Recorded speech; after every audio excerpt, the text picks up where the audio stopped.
그 많은 식당들은 도대체 어떤 상황일까? 상가 밀집 지역의 한 부동산을 찾았습니다.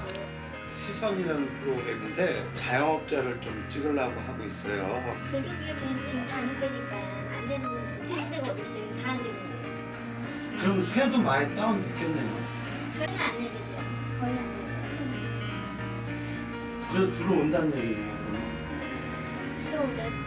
보통 아, 준비가 안 되신 분들이 잘 파악 못하고. 준비를 했다고 해도 완벽하게 준비를 못하니까 일을 해야 되고 제자리 걸음만 해도 일을 해야 되겠다라는 사람이 있으니까 그냥 하시지. 2015년 기준 식당 창업자는 18만여 명. 경쟁이 너무 치열합니다. 유망한 어떤 창업을 꿈꾸는 것이 아니라 내 동네에서 흔히 보던 제과점 많이 있네? 나도 해볼 수 있겠다. 슈퍼마켓 정도는 나도 해보겠다. 식당, 제과점, 치킨집 나도 해볼 수 있겠다. 라는 내가 집 주변에서 흔히 보던 업종으로 창업을 합니다. 그런데 이 창업의 업종들이 방금 말씀드렸던 것처럼 이 자영업자 비중이 이미 높은데 그런 몇몇 업종을 중심으로 굉장히 과밀화되어 있어요. 안 그래도 수익성이 떨어지는데 동네에 3개만 있으면 살아남는데 또 다른 창업자가 그 해당 과밀화된 시장에 들어가다 보니 더 과밀화가 부추겨지고 그러다 보니 수익성은 더 떨어지는 거죠. 실제 식당 사장님들의 얘기를 들어봤습니다. 서울의 한 상가 밀집 지역. 우리 주변에서 흔히 볼 수 있는 순댓국과 아구찜집을 찾았는데요. 먼저 아구찜집입니다. 낮 시간, 가게는 한산합니다. 아내와 함께 19년째 식당을 운영하고 있는 사장님. 한때 맛집으로 이름나 방송 출연까지 했었는데요. 요즘 같아선 그 시절이 기억도 나지 않습니다. 배달 위주로 많이 했어요. 배달 위주로 많이 하다가 이쪽 신림동 쪽에서 많이 먹었거든요. 배달이 많았거든요. 그래 이쪽 와서 홀겸 배달 한번 하려고 이쪽으로 왔는데 경기가 바로 정말 곤란하면서 안 좋아져 버리니까 이거. 그럼 이쪽에 와서는 수입이 많이 못 하신 거예요? 수입이 평상시 일단 먹고는 살아요. 먹고는 사는데 한마디로 남는 게 없지요. 먹고 쓰고 하는 거지요. 여기 와서. 상권 분석을 잘못한 탓에 19년 공들인 탑이 무너지게 생겼다는 사장님. 더 이상의 손실을 막기 위해 어쩔 수 없이 가게를 내놓았다고 하는데요. 월세는 얼마쯤이었어요? 여기가 28평이에요. 3천에 230이에요. 하루에 8만 원. 하루에 8만 원. 이득금에서 8만 원 나게 하는데 이득금에서는 8만 원 안 나오죠. 8만 원을 그렇게 못 올릴 정도면 가게를 아예 차리지를 말아야 되는 거고. 문을 닫을 결심을 하고도 사장님의 걱정은 끝이 없습니다. 권력을 받고 나갈 생각을 하고 있는데 요즘 경기가 침체되니까 장사들이 아까도 얘기했지만 70%가 문 닫는다고 그랬잖아요. 거기가 조금 차렸다가 조금 못 버티면 그냥 내놓고 하니까 가게가 우중순위로 막 나와요 요즘에. 거기가 권력을 자꾸 내려가는 거지. 며칠 후 이 가게에는 결국 새 주인이 들어왔습니다. 유난히 간판이 자주 바뀌는 식당들. 어쩌면 아구찜집 사장님과 같은 고민을 하고 있는지도 모르겠습니다. 다음은 아구찜집 인근에 있는 순댓국집입니다. 실평수 20평, 유동인구가 꽤 있는 곳에 자리 잡고 있는데요. 매일 아침 직접 끓여낸 육수로 순댓국을 만드는 정정예 사장님. 벌써 11년째 이 식당을 운영하고 있습니다.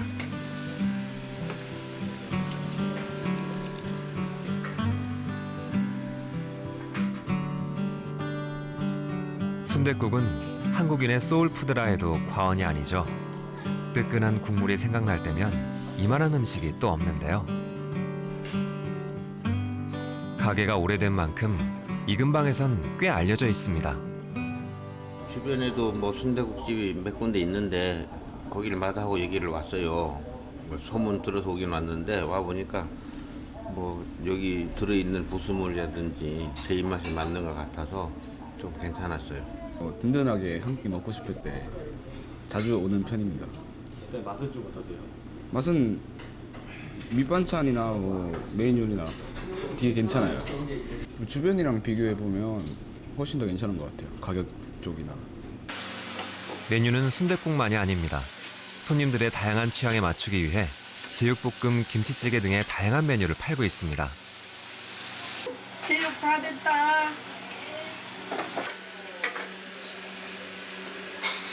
일을 하루 종일 아침부터 아침 9시 나오면 하루 종일 밤 11시까지 하죠. 관절이 이런 데가 다 붓고 메디가 아프죠. 손 안 아픈다는 건 다 거짓말. 그새 몸은 그야말로 골병이 났습니다.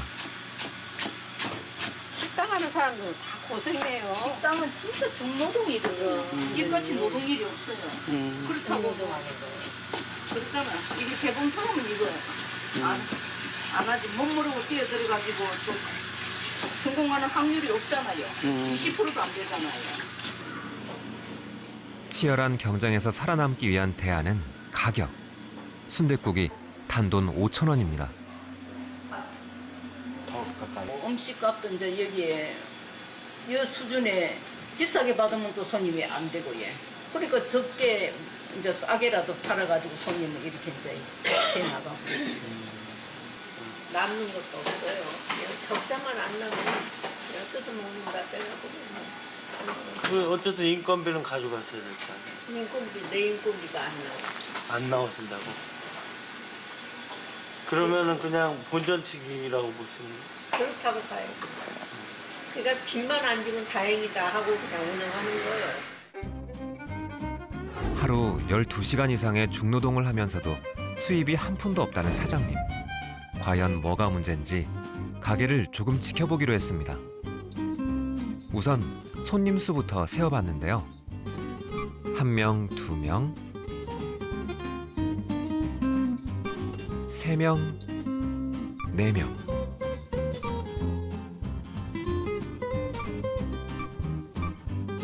하루 종일 손님은 거의 끊이지 않습니다. 저녁이 되면 어떨까? 포장 손님도 있고 드문드문 술 손님들도 눈에 띄었는데요. 하지만 결국은 47명으로 마감.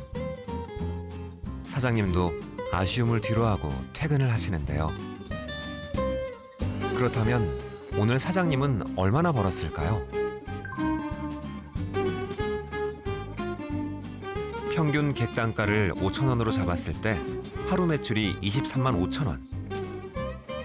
음료나 술 등 다른 매출이 있다 해도 하루 평균 매출은 25만 원을 넘기 어려워 보입니다.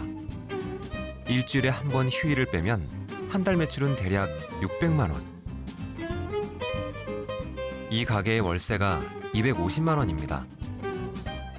총 매출에서 월세를 빼고 두 사람분의 인건비를 빼고 세금과 공과금을 빼고 재료비까지 모두 빼고 나면 정말 남는 게 없겠네요. 말 그대로 밥 먹는 걸로 만족할 수밖에 없는 현실. 그런데도 사장님은 왜 꾸역꾸역 가게를 꾸려가고 있는 걸까요? 장사를 이렇게 시작해놓고 손 뗀다는 게 어려워요. 시작하기보다 떼기가 더 어려워요. 그만큼 그동안 투자해놓은 거를 조금 어느 정도 회수해야 되는데 이게 회수 안 된 상태에서 금방 문을 닫을 수가 없는 거예요. 그렇다면 매출을 올릴 수 있는 방법은 없는 걸까? 식당으로 가는 길, 먼저 상권을 분석하고 순댓국집으로 향하는 창업 컨설턴트 권태용 씨.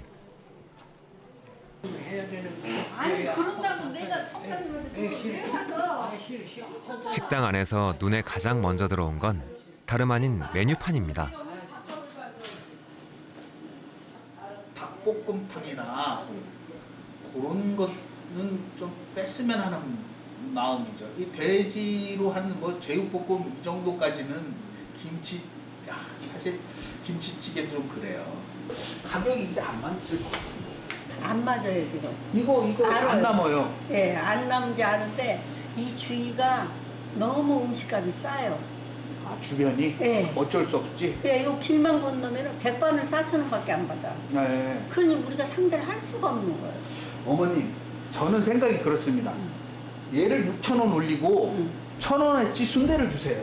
순대국에다가 1,000원어치 순대를 원가 1,000원어치 주면 얘 7,000원 받아도 와요. 이 식당은요, 원가가 너무 높아져가지고 밥만 팔아서는 절대 돈 안 나와요. 술과 함께 가야 돼요. 예. 하여튼 순대 전문점 표현 좀 해주시면 좋으실 것 같아요. 수익률을 높일 수 있는 메뉴 개발, 그리고 메인 상품인 순댓국을 좀 더 전문성 있는 메뉴로 느껴지게끔 하는 전략이 필요하다는 얘긴데요. 기존 고객의 이야기만 듣는다는 거지.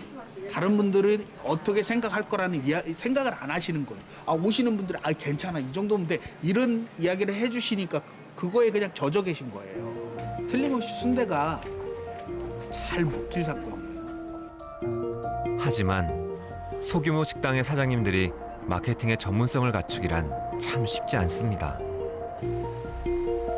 그 밖에도 식당 사장님들의 고충은 한두 가지가 아니죠. 경기도의 한 막국수집. 얼마 전까지 사람들이 줄을 서던 식당인데요. 그새 가게가 없어진 모양입니다. 여기 음식점은 이제 없어지는 거예요? 딴 데로 이사 간 것 같아요. 이사 갔어요? 네. 주인이세요? 아니에요. 그 건물 없어지는 거예요? 네.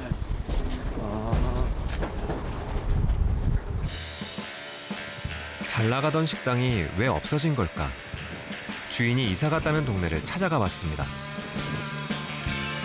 개업 준비를 하고 있는 식당을 수소문한 끝에 사장님을 만날 수 있었는데요. 아, 123번지, 을지로 5번지 한 거죠. 아, 여기 계셨네요. 거기서 2년을 채우고 났더니 건물주가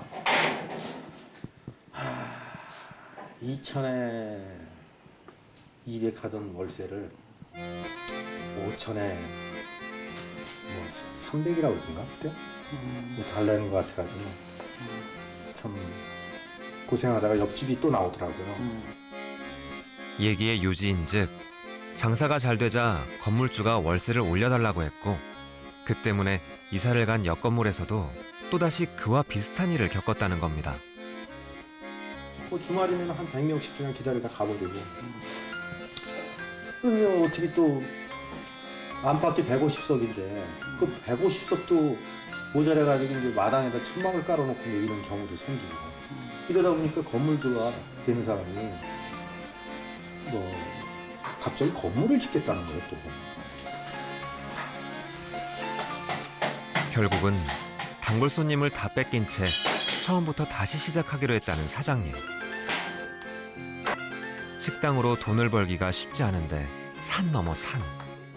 장사가 잘 된다 해도 여전히 풀어야 할 숙제가 많습니다. 특히나 권리금이나 임대료를 둘러싼 분쟁은 우리 주위에서 너무나 일상적인 풍경이 됐죠. 불경기라고들 하지만 상가 임대료만큼은 불경기를 모릅니다. 최근 2, 3년 새 강남권 임대료는 40%가량 폭등했고 그렇지 않은 지역이라 해도 20% 가까이 올랐습니다. 홍대 앞이라든지 이제 서울의 주요 상권, 명동이라든지 아니면 강남이라든지 특히 이제 뭐 종로 뭐 이런 쪽의 그 임대료는 사실 뉴욕 중심가의 임대료하고 거의 맞먹는 수준이다. 그래도 뉴욕 중심가 근처에 있는 상권하고는 거의 비슷한 수준이다라고 할 수 있는데 이 한국과 미국의 어떤 구매력의 차이, 뉴욕과 서울의 구매력의 차이를 비교해 보면은 굉장히 높은 수준이다. 그럼 월세를 안 내는 분들은 형편이 좀 나을까요?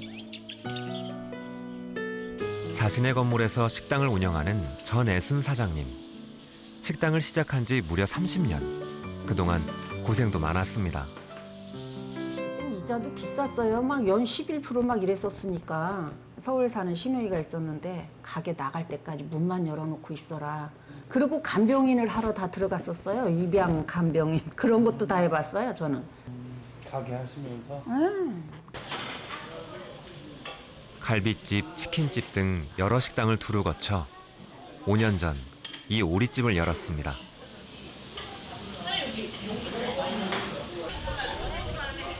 가족 단위 손님이 많은 가게의 특성상 주말이 돼야 손님들 얼굴을 볼 수가 있는데요. 나 떨고 있나 봐. 아이가 아니죠. 단골 손님인가 봐요. 네, 단골 손님이에요. 여기는 단골이 거의 단골이에요. 유달리 식당에 애착이 강한 사장님. 손님들 때문에 울고 손님들 덕분에 또 웃습니다. 평상시엔 사장님과 주방 담당 2명이서 가게를 운영하는데요. 이렇게 바빠질 때면 지원군이 필요합니다. 우리 딸이요. 사장님이 도와주고. 네, 아플 때 갖고 와서 해줘요.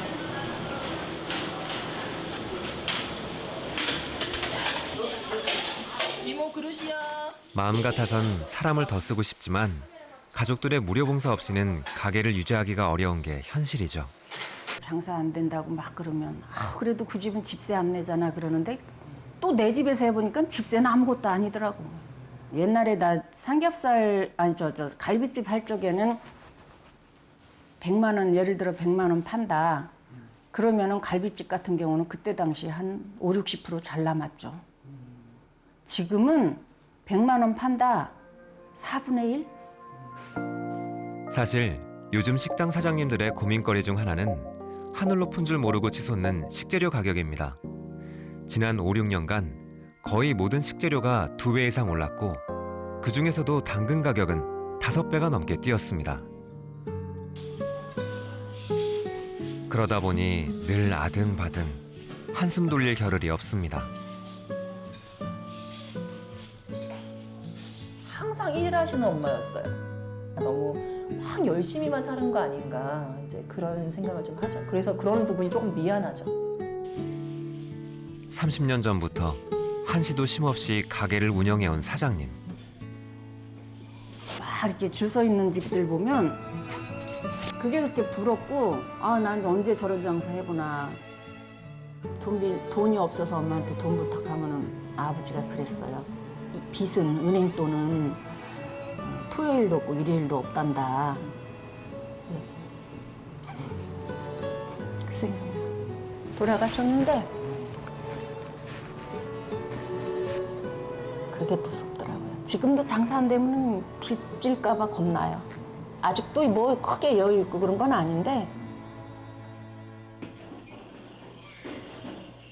노후에 자식들에게 의지하지 않고 살아갈 수만 있다면 족하다는 사장님.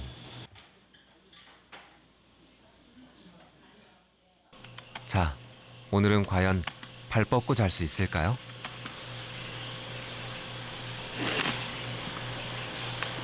$66만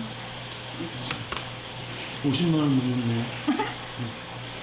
일주일에 2번인데요. 이번 주에 50만 원 넘은 게 조금 더 팔았어야 되는데. 마치셨는데 개원하십니까? 네, 개원해요. 이 정도만 해도 만족해요.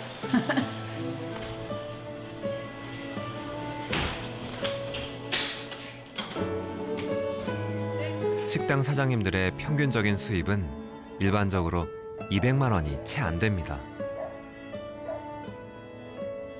열심히 일한 만큼의 대가조차 얻을 수 없는 게 현실인데요. 과연 식당 사장님들에겐 돌파구가 없는 걸까?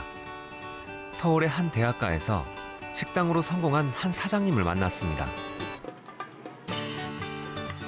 집답게 손님이 정말 많습니다. 21번 고객님, 저도 1단계 하나 드릴게요. 이 집 메뉴는 컵밥입니다. 맛도 있고 가격도 싼 편이고 먹기에도 편하고 그래서 자주 오고. 일주일에 적어도 한 번은 오고요. 많으면 3-4번까지도 와요. 6평 크기의 자그마한 가게. 직접 모든 음식을 만드는 사장님은 이런 가게를 2개나 운영하고 있다고 합니다. 메뉴는 볶음밥, 그리고 볶음면.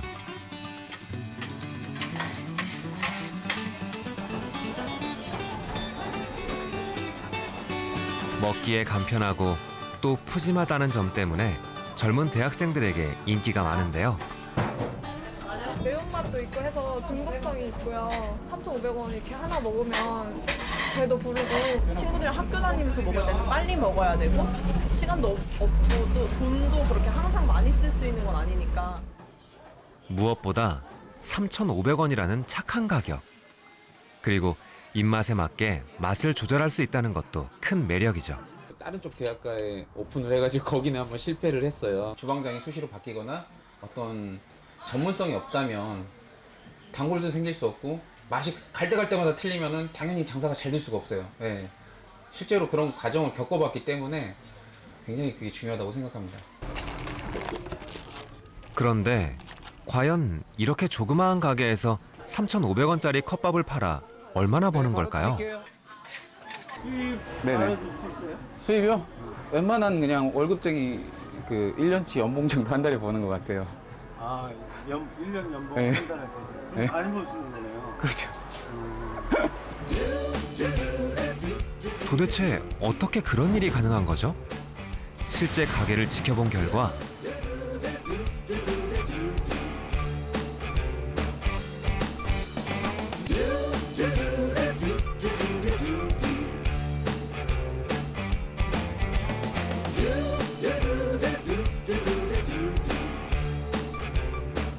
놀랍게도 수업이 없는 일요일인데도 불구하고 손님 수가 258명. 오늘 같은 경우는 지금 매출이 정확히 134만 원 나왔습니다. 그 평일에는 어느 정도? 평일에는 거의 그냥 2배라고 생각해요. 2배로 생각합니다. 네.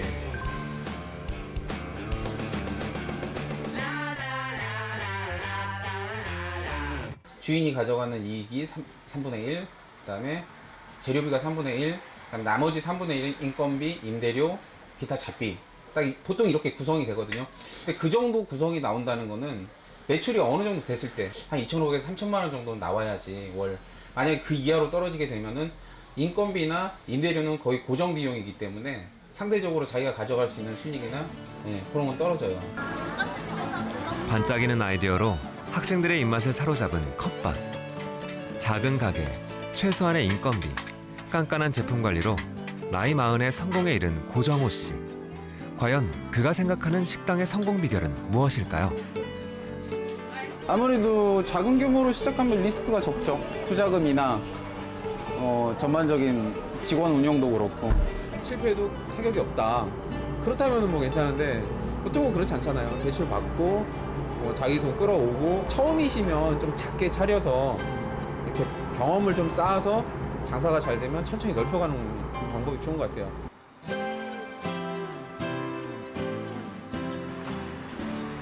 경기도의 한 뷔페 식당. 새벽 3시 반이면 식당의 하루가 시작됩니다. 뷔페 식당을 연 지 오늘로 사흘째. 반찬을 몇 가지 만드시는 거예요? 보셔보니까 한 18가지 좋아하시는 것도 있고 안 좋아하시는 것도 있고 해서 하다 보니 어떻게 됐어요. 김치에서 튀김까지 모든 메뉴를 김순옥 씨와 제부 최영범 씨가 만들고 있습니다. 이른 새벽부터 강행군을 하지 않고서는 도무지 해낼 수 없는 일인데요. 두세 사람 역할을 혼자서 해내려다 보니까 집사람 같은 경우는 어저께 일하는데 코피가 나는 정도지 모르고 좀 짠하더라고 마음이. 왜 사는지도 모를 정도로 이래 살아야 되나 생각에. 드디어 점심시간이 시작됐습니다. 애를 쓴 덕분인지 개업을 한 지 얼마 되지 않았는데도 손님들이 꽤 많습니다.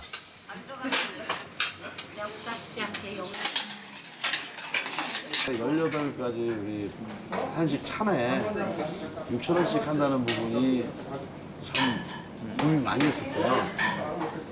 7,000원씩 하자니 이렇게 좀 이렇게 소비가 잘 안 될 것 같고 6,000원 하자니 너무 타산이 안 나오는 부분이고 했는데 한번 시작을 했던 이유가 주변에 보시면 어르신들이라든가 노인정이라든가 또 연세 막 혼자 사시는 분들이 꽤 많아요.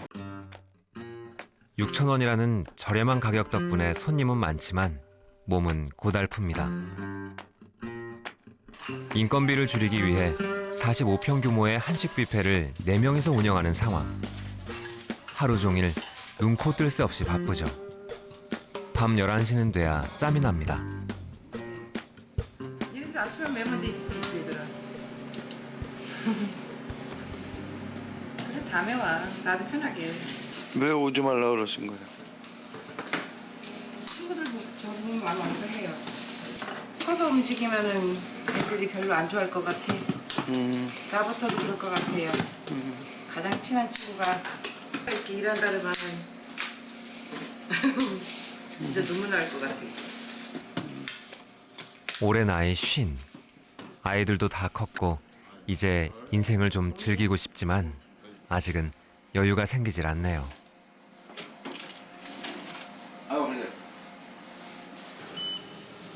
길고 긴 하루가 끝났습니다. 오늘 매출은 어떠셨습니까? 많지는 않아, 아직 미흡한 점이 많아서. 이 정도면 좀만 노력하면 될 것 같습니다. 고된 노동을 감내하며 하루하루를 버티고 있는 한식 뷔페의 식구들. 아마도 많은 식당 사장님들이 바로 이분들처럼 살고 있지 않을까 싶은데요. 저는 긍정적으로 봅니다. 세상 뭔가 마음속에 바라는 것이 있으면 언젠가는 꼭 이루어지리라 생각이 되고 그 하고자 하는 목표가 있으니까 지금의 피곤함은 피곤함도 아닌 것 같아요. 즐겁습니다. 즐거운 피곤. 전문성을 가지고 전략적으로 식당을 운영해야만 살아남을 수 있는 시대. 그럼에도 불구하고 지금도 많은 사람들이 식당에 뛰어들고 있습니다. 먹고 살 길이 너무나 막막하기 때문이죠. 지금 70만 식당 사장님들은 묻고 있습니다. 과연 식당이 아니라면 무슨 일을 할 수 있을까요?